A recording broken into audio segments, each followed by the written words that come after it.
You may ask, why this documentary? Why this video? But this is a story worth hearing. And my younger brother, I'm sorry to say, not that I'm sorry, he's my I'm just, he's younger, that's it. Tommy Forgay, and Tommy is the one that he's fixing to sing after us also, a solo that he wrote. He did our accompaniment tape. He doesn't even know how to read music, and he can do anything on a piano, synthesizer, anything you want done, he can do it. All that to say that my mother has wonderful musical ability. Thank you. Oh, he's single. He's single? Is that, you're single? Anyway, he's single. My mother is wonderful. Like the saying goes, it all started when two people fell in love. My grandparents, Bob and Seal Forgay, met at the local fair, the Lakewood Carnival. The story goes that it's kind of like a scene from the movie The Notebook, where my grandpa, Pops, as we affectionately call him, was this goofy, in my grandma's words, idiot that she had no interest in. We were going down the midway, and here come this idiot with his hat on crooked and everything else, and came up through there, and he says, "I know you." I says, "No, you don't. I've never met you before in my life," and went on. But later, I went to the East Point Theater, and I did know him. He was an usher there. And his side is when he saw her, he just fell in love instantly. But I used to sit on the back row, and he used to sit with me, and we had a good time. And he did ask me to marry him in the movie, and gave me a ring at the old East Point Theater. And I don't know what he did to win her over, but eventually they got married and had 4 kids. And that Sandy's the oldest, Bobby, Susie, and then my dad, Tommy. Thomas Coy Forgay was born June 9th in 1962. He was born at Georgia Baptist Hospital in Atlanta, and that's where they grew up, was Atlanta. They then moved to Athens for a few years, and then ultimately ended up in Conyers, and that's where all of our family put their roots down and got started.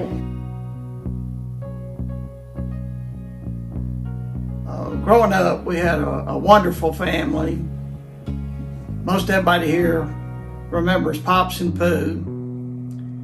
My older sister Sandra was born first. 4 years later, I was born. 5 years later, Susie was born.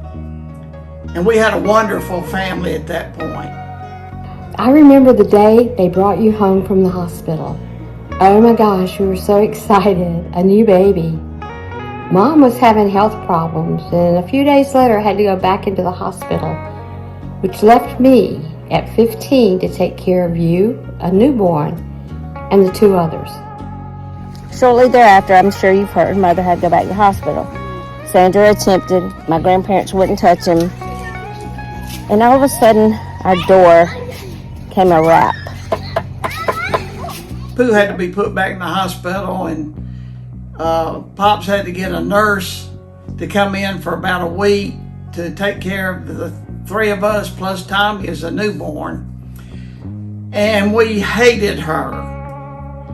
And I guess we blamed Tommy for that. So 60 years later, we're still blaming Tommy.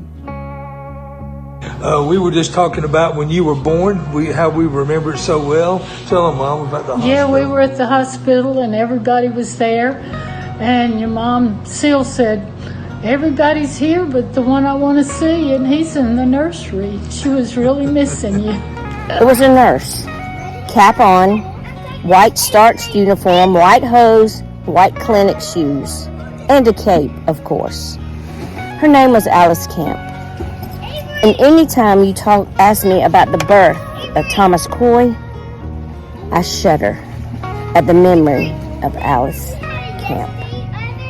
So I hold him responsible for my PTSD whenever anyone mentions his birth or the name Alice.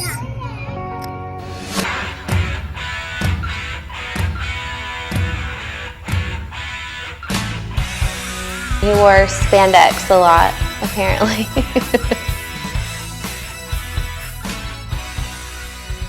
Tommy came into this band and actually kind of congealed it and made it come together, because we were looking for that keyboard sound, and we found it, and we found a good lead singer that we needed, and it seemed to work out just perfectly.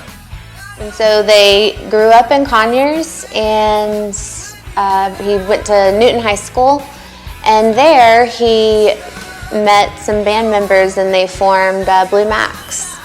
And he went on to play, still to this day, with Blue Max. Blue Max band has evolved over time, but its main current members are my dad, Jeff Autry, we call him Hondo, Jeff Hay, and John Riley, and Keith Cross.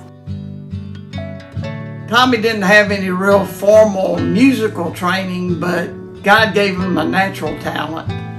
Tommy taught himself keyboards, and he just have a natural solo voice. He sang in Blue Max, and they still perform occasionally. But to see him now at his church leading in worship with the other members of his praise band is such a joy for us, and we're so proud of him that he's using his talents to praise the Lord and to lead others to Christ. I was the new guy, and right on the heels of my arrival almost was a full-on pandemic, and so many things that entailed. Our church was going online only for a couple of months, and Tommy was right there in the trenches with me, getting us set up, doing everything that it took to make that happen, day after day, week after week. Many hours we've spent together trying to make it all work, and I am so very thankful for him and his massive heart. A famous place that Blue Max always played at is the Ranch House. I love the name G Daddy. I mean, he's got a cool name. But I tell you what, growing up and going to Lucas Ranch House to see Blue Max play, he was my idol. And it's funny because the Blue Max is kind of a Covington, Conyers area big celebrity band, and everybody knows Blue Max. So as a kid growing up, people would ask me, "Oh, your dad's Tommy, he's in Blue Max." So it was kind of cool. I always felt like my dad was a celebrity. We were in Daytona Beach at Perry. No, it was not Perry's, it was Monterey. You can't find it now. They had to tear it down after this incident. But he was in the pool. Older, bigger kid picking on him. I noticed. I went to the pool and told the bigger kid, "This is not happening. You are not going to pick on him." And he said, "What are you going to do?" I said, "I'm going to jump in there and I'm going to beat you." But I didn't know that word at the time. So he did it. He ducked Tommy again. I was dressed. My hair was to my butt. It was dried. I was ready to go out to eat, as I was instructed to do. Tommy never had to follow instructions. That's a whole nother story. He dunked Tommy again. I jumped in that pool with all my clothes on, and I commenced to beat his little thing senseless, to the point of his daddy came in there trying to jump on me, at which point my daddy came in there jumping on him. That's why they tore down the Monterey. And then in high school is when he met my mom, Janine, and they dated for a few years and got married, and ultimately the best thing happened, and that is me and my brother were born. My older brother Josh was born May 31st, 1986, and then I was born June 23rd, 1990.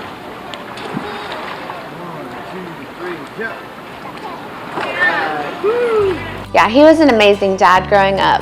Some of my favorite memories are our yearly beach trips to Daytona, and he was just very involved. Always was the dad that would get out in the yard and kick a soccer ball with Josh or throw the softball with me. He was very active with us. So in high school, my dad played soccer. He was a really, really great soccer player. And I believe my brother got his natural soccer abilities from my dad as well, because he grew up, started playing soccer at a young age and went on to play all through college. They actually, my dad and brother, and I always hold it over their head, they actually went to England without me for a soccer tournament for my brother. And I was sad that I didn't get to go. But my dad, I remember at the airport, he bought me this like $100 stuffed animal to make me feel better. I love you, Dad. I appreciate you always thinking of me first and taking me to Europe and stuff like that, you know. Thinking of me first. It's a baby blowfish. That's what I said it was. It keeps popping up as a baby blowfish. Hey, dog.